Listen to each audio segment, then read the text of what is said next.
বাগেরহাটে দুই তরুণীকে আটক রেখে গণধর্ষণ মামলার প্রধান আসামি ছাত্রলীগ নেতা গ্রেফতার।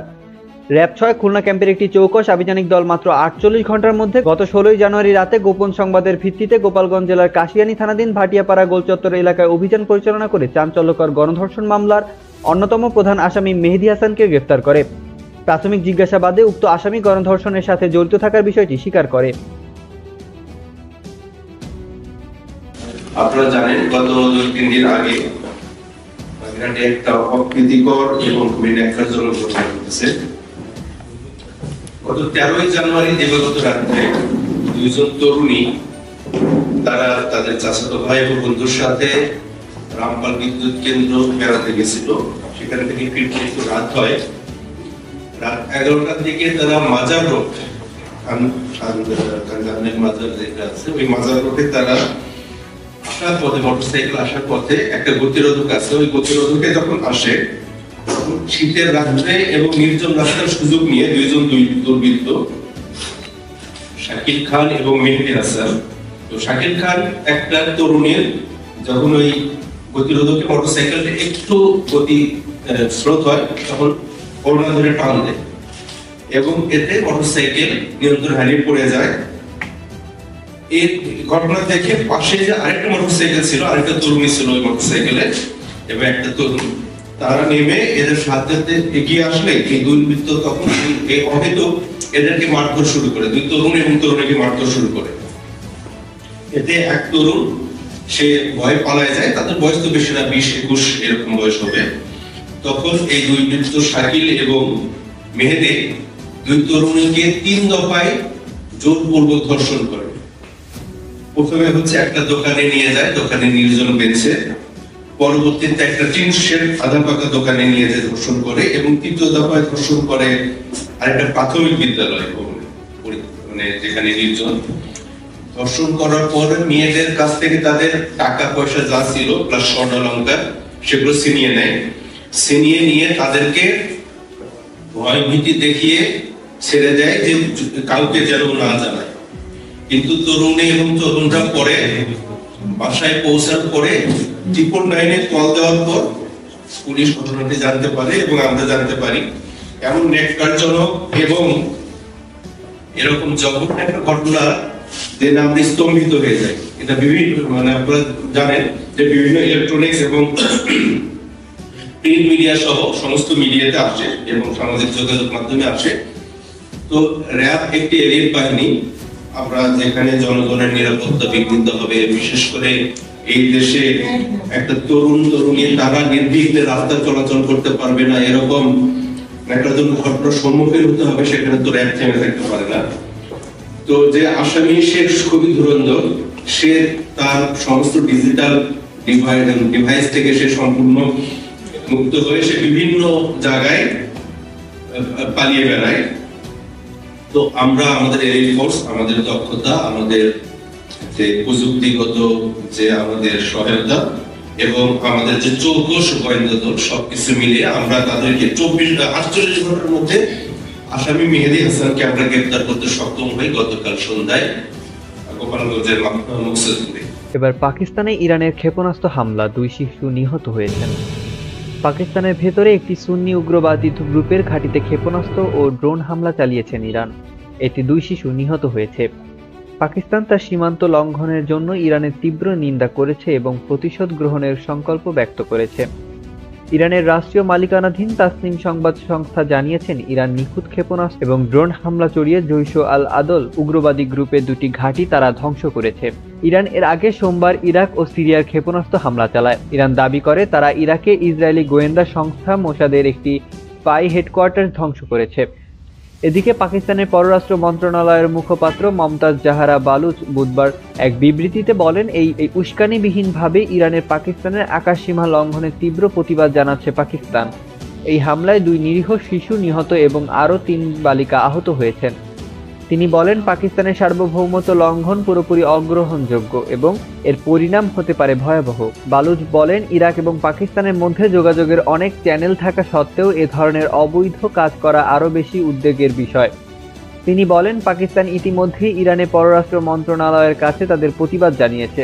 এছাড়া ইরানের স্যাসডি অ্যাফেয়ার্সকে তলব করে তার কাছে নিন্দা জ্ঞাপন করা হয়েছে।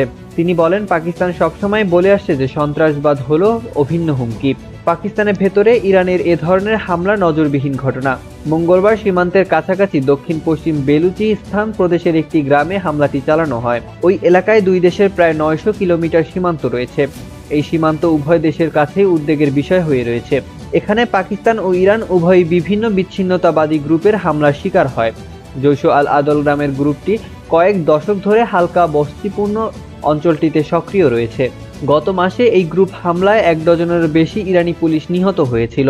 ইরান দাবি করেছিল পাকিস্তান থেকে এসে সন্ত্রাসীরা হামলাটি চালিয়েছে। প্রধানমন্ত্রী পুনর্নির্বাচিত হওয়ায় শেখ হাসিনাকে অভিনন্দন জানিয়েছেন ফিনল্যান্ডের প্রধানমন্ত্রী পেত্তেরি অর্পো। প্রধানমন্ত্রী শেখ হাসিনাকে পাঠানো এক অভিনন্দন বার্তায় ফিনল্যান্ডের প্রধানমন্ত্রী বলেন, বাংলাদেশের প্রধানমন্ত্রী হিসেবে নতুন মেয়াদে ক্ষমতায় আসা এবং আপনার দেশে নতুন সরকার গঠন করায় আমি আপনাকে আন্তরিকভাবে অভিনন্দন জানাচ্ছি।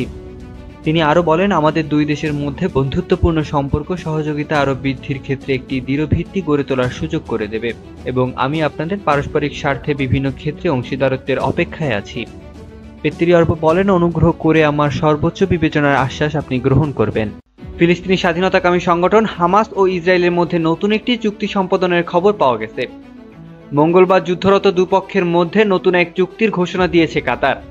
নতুন চুক্তি অনুযায়ী অবরুদ্ধ গাজা উপত্যকায় সবচেয়ে বেশি ক্ষতিগ্রস্ত ও ঝুঁকিপূর্ণ এলাকায় বেসামরিক নাগরিকদের মানবিক ত্রাণ সহায়তা দেওয়া হবে। এর বিনিময়ে হামাসের হাতে বন্দী ইসরায়েলের ঔষধ সরবরাহ করা হবে। কাতারের পররাষ্ট্র মন্ত্রণালয়ের এক বিবৃতিতে এই তথ্য জানা গিয়েছে। চুক্তি অনুযায়ী 45 ইসরায়েলি বন্দীর সবাইকে ঔষধ দেয়া হবে। বেশ কয়েক মাস নির্দিষ্ট হারে ঔষধ দেয়া হবে। রেড ক্রসের আন্তর্জাতিক কমিটি মাঠ পর্যায়ে এই কাজ সমন্বয় করবে। মন্ত্রণালয়ের মুখপাত্র মাজেদ আল আনসারি বলেছেন, বুধবার কাতারের রাজধানী দোহা থেকে ত্রাণ সহায়তা ও ঔষধ মিশরের আল আরিশ শহরে পাঠানো হবে। এরপর সেগুলো গাজা উপত্যকায় পৌঁছে দেয়া হবে। নতুন চুক্তিতে কাতার মধ্যস্থতা করছে, আর এতে সহায়তা করছে ফ্রান্স। এর আগে ফ্রান্সের পররাষ্ট্র মন্ত্রণালয়ের ক্রাইসিস সেন্টারের প্রধান ফিলিপ ল্যালিয়ট বলেছেন, কয়েক সপ্তাহ ধরে আলোচনা চলছে। প্রাথমিকভাবে এই চুক্তির ধারণা ইসরায়েলি বন্দীদের পরিবারের কাছ থেকে এসেছে। উল্লেখ্য, গত 7 অক্টোবর দক্ষিণ ইসরায়েল প্রবেশ করে নজিরবিহীন হামলা চালিয়ে প্রায় 1200 ইসরায়েলিকে হত্যার পাশাপাশি প্রায় 250 ইসরায়েলি ও বিদেশি নাগরিকদের গাজায় বন্দী করে নিয়ে আসে হামাস। একই দিন হামাসকে নির্মূল ও বন্দীদের মুক্তি নিশ্চিত করতে ফিলিস্তিনি স্বাধীনতাকামী এই সংগঠনের বিরুদ্ধে যুদ্ধ ঘোষণা করে ইসরায়েল। ইসরায়েলি হামলায় এরই মধ্যে গাজায় নিহত মানুষের সংখ্যা 24,000 ছাড়িয়ে গেছে। গত নভেম্বরে প্রথমবারের মতন কাতারের মধ্যস্থতায় 7 দিনের যুদ্ধবিরতি চুক্তি করে ইসরায়েল ও হামাস।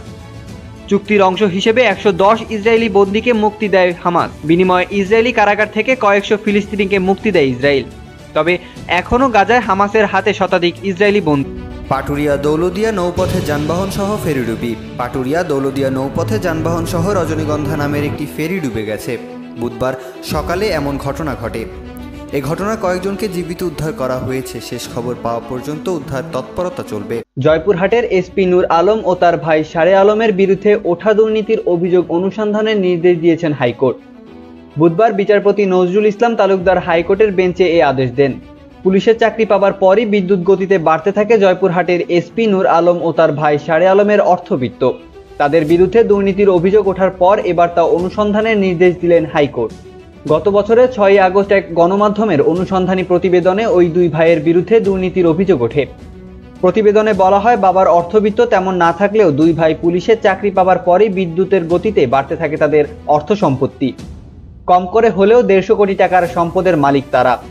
এসপি নূর আলম ও তার ভাই সারে আলমের বিরুদ্ধে দুর্নীতির বিষয় সম্পত্তির বিস্তারিত বিবরণ সমৃদ্ধ অভিযোগ দুর্নীতি কমিশনে একাধিকবার জমা পড়েছে।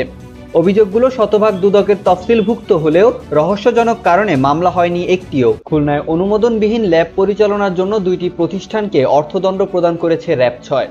17 জানুয়ারি র্যাব 6 স্পেশাল কোম্পানি খুলনার আভিযানিক দল গোপন সংবাদের ভিত্তিতে জানতে পারে যে কেএমপি খুলনার হরিণটানা থানাধীন মোহাম্মদনগর এলাকায় সফুরা ক্লিনিক ও মোহাম্মদনগর হসপিটাল অ্যান্ড ডায়াগনস্টিক সেন্টারে দীর্ঘদিন ধরে চিকিৎসা ব্যবস্থাপনার অনিয়ম, অনুমোদনবিহীন ল্যাব পরিচালনা, অস্বাস্থ্যকর পরিবেশে অপারেশন পরিচালনা করে আসছে। প্রাপ্ত সংবাদের ভিত্তিতে আভিযানিক দলটি সরকারি কমিশনের স্থানীয় সরকার শাখা জেলা প্রশাসকের কার্যালয় এবং খুলনা এর সহযোগিতায় মোহাম্মদনগর গল্লামারী এলাকায় সফুরা ক্লিনিক ও মোহাম্মদনগর হসপিটাল অ্যান্ড ডায়াগনস্টিক সেন্টারে মোবাইল কোর্ট পরিচালনা করে। এ সময় সফুরা ক্লিনিকের মালিক মোহাম্মদ জিয়াউর রহমান চিকিৎসা ব্যবস্থাপনায় অনিয়ম করায় ভোক্তা অধিকার সংরক্ষণ আইন 2009 এর 53 মোতাবেক 1 লক্ষ টাকা অর্থদণ্ড এবং মোহাম্মদনগর হসপিটাল অ্যান্ড ডায়াগনস্টিক সেন্টারের মালিক মিসেস নুরুন নাহারকে চিকিৎসা ব্যবস্থাপনায় অনিয়ম করায় ভোক্তা অধিকার সংরক্ষণ আইন 2009 এর 53 মোতাবেক 50,000 টাকা সহ সর্বমোট 1,50,000 টাকা অর্থদণ্ড প্রদান করা হয়।